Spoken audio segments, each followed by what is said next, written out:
ಕೇಸುಗಳಿಗೆ ನಮಸ್ಕಾರ. ಅದೇನೋ ಗೊತ್ತಿಲ್ಲ, ಇತ್ತೀಚೆಗೆ ಕಳ್ಳರಿಗಿಂತ ಪೊಲೀಸರೇ ಹೆಚ್ಚು ಅಪರಾಧ ಮಾಡ್ತಿದಾರೇನೋ ಅನ್ನಿಸ್ತಾ ಇದೆ. ಕರ್ನಾಟಕ ಪೊಲೀಸ್ ಅಂದ್ರೆ ಇಡೀ ದೇಶದಲ್ಲೇ ಒಂದು ಹೆಸರಿದೆ. ಆ ಹೆಸರಿಗೆ ಘನತೆ ತಂದಿರೋ ಸಾಕಷ್ಟು ಪೊಲೀಸರು ನಮ್ಮಲ್ಲಿದ್ದಾರೆ. ಆದ್ರೆ ಅದೇ ರೀತಿ ಒಳ್ಳೆ ಹೆಸರಿಗೆ ಕಳಂಕ ತರೋ ಪೊಲೀಸರಿಗೂ ನಮ್ಮಲ್ಲಿ ಕೊರತೆನೇ ಇಲ್ಲ. ಇದೀಗ ಒಬ್ಬ PSI ಮಾಡಿದ ಕೆಲಸದಿಂದಾಗಿ ಪೊಲೀಸ್ ಇಲಾಖೆ ಮುಜುಗರ ಪಡುವಂತಾಗಿದೆ. ಮಾಡಬಾರದನ್ನ ಮಾಡಿ ಸಸ್ಪೆಂಡ್ ಆಗಿರುವ ಒಬ್ಬ ಪೊಲೀಸ್ ಅಪ್ಪನ ಕಥೆ ಎಲ್ಲಿದೆ? ಇದು ಈ ಕ್ಷಣದ ಕರೆಂಟ್ ಕಂಟೆಂಟ್. ನೀವು ನೋಡ್ತಾ ಇದ್ದೀರಿ BB ನ್ಯೂಸ್ ಕನ್ನಡ. ನಾನು ಅಕ್ಷತಾ ಕುಲಕರ್ಣಿ. ಅಂದಹಾಗೆ ಈ ಘಟನೆ ನಡೆದಿರೋದು ನಮ್ಮ ಬೆಂಗಳೂರಿನ ಕಗ್ಗಲಿಪುರ ಪೊಲೀಸ್ ಠಾಣೆಯಲ್ಲಿ. ಸಾಮಾನ್ಯವಾಗಿ ಪೊಲೀಸ್ ಸ್ಟೇಷನ್ ನಲ್ಲಿ ನ್ಯಾಯ ಕೇಳೋದಕ್ಕೂ ಹಣ ಬೇಕು ಅನ್ನೋ ಪರಿಸ್ಥಿತಿ ಇದೆ. ಇಂತಹ ಸ್ಥಿತಿಯಲ್ಲಿ ಕಗ್ಗಲಿಪುರದ ಜೆರಾಕ್ಸ್ ಅಂಗಡಿಯ ಮಾಲೀಕ ರಾಜೇಶ್ ಅನ್ನೋರು ಬರೋಬ್ಬರಿ 1,00,000 ರೂಪಾಯಿ ಹಣವನ್ನ ಕೊಟ್ಟಿದ್ದಾರೆ. ಈ 1,00,000 ಆ ಕಡೆ ಲಂಚವೂ ಅಲ್ಲ, ಈ ಕಡೆ ದಾನವೂ ಅಲ್ಲ, ಅಥವಾ ಸಾಲವೂ ಅಲ್ಲ. ಅದು ಅಕ್ಷರಶಃ ಎಕ್ಸಾರ್ಷನ್ ಮನಿ. ಹೌದು, ಈ ರಾಜೇಶ್ ಬೆದರಿಕೆ ಭಯದಿಂದ 1,00,000 ಹಣವನ್ನ ಕೊಟ್ಟಿದ್ದಾರೆ. ಇಷ್ಟಕ್ಕೂ ರಾಜೇಶ್ಗೆ 1,00,000 ಹಣ ಬೇಕು ಅಂತ ಬೆದರಿಕೆ ಹಾಕಿದ್ದು ಯಾರು ಅಂಡರ್ ವರ್ಲ್ಡ್ ಡಾನ್ ಅಲ್ಲ, ಅಥವಾ ಲೋಕಲ್ ರೌಡಿಯೂ ಅಲ್ಲ.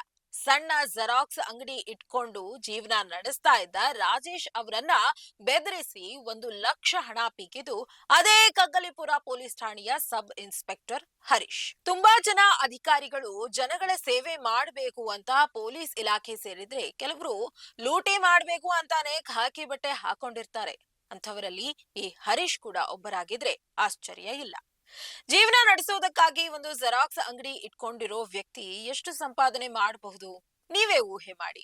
ಅಂಥವರ ಬಳಿ ಹೋಗಿ ಈ PSI ಹರೀಶ್ 1,00,000 ರೋಲ್ ಕಾಲ್ ಮಾಡಿದ್ದಾರೆ ಅಂದ್ರೆ ಇವರ ದುಡ್ಡಿನ ಹಸಿವು ಯಾವ ಮಟ್ಟಕ್ಕಿರಬಹುದು ಯೋಚನೆ ಮಾಡಿ. ಇಷ್ಟರ ಮೇಲೂ ಜೆರಾಕ್ಸ್ ಅಂಗಡಿ ಮಾಲೀಕ ಅಂತಹ ಅಪರಾಧ ಕೂಡ ಮಾಡಿಲ್ಲ.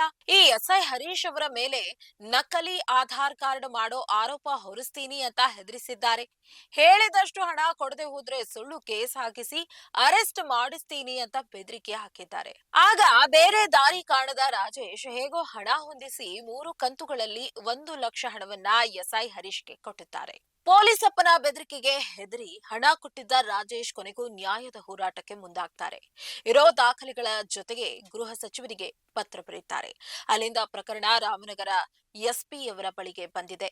SP ಅವರು ಸರಿಯಾದ ತನಿಖೆ ನಡೆಸಿದಾಗ SI ಹರೀಶ್ ಕರ್ಮಕಾಂಡ ಬಯಲಾಗಿದೆ. ನಂತರ ತಡ ಮಾಡದೆ SP ಶ್ರೀನಿವಾಸ್ ಗೌಡ ಅವರು SI ಹರೀಶ್ಗೆ ಸಸ್ಪೆಂಡ್ ಆರ್ಡರ್ ಕಳಿಸಿದ್ದಾರೆ.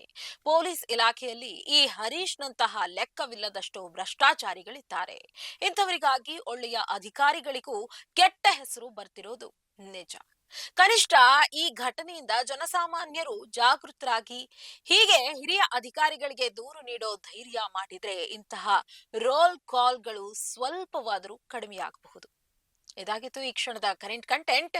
ನೈಜ ಹಾಗೂ ತಾಜಾ ಸುದ್ದಿ, ಪ್ರಾಮಾಣಿಕ ವರದಿ, ನಿಷ್ಠೂರ ವಿಶ್ಲೇಷಣೆಗಳಿಗಾಗಿ ಸದಾ ಗಮನಿಸಿ BB ನ್ಯೂಸ್ ಕನ್ನಡ. ಇದು ಕನ್ನಡಿಗರ ಧ್ವನಿ.